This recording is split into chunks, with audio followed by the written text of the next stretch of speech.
जाने मुक्ती ऐसे द्यावे मज ज्ञान.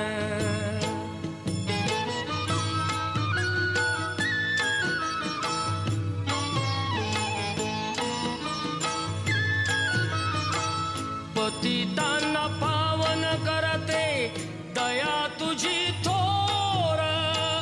भीक मागतो मी चरणी अपराधी घोर. अपराधी घोर. क्षमा करी क्षमा करी क्षमा करी बा विठ्ठला. अंगी नाही त्राण मिळे जान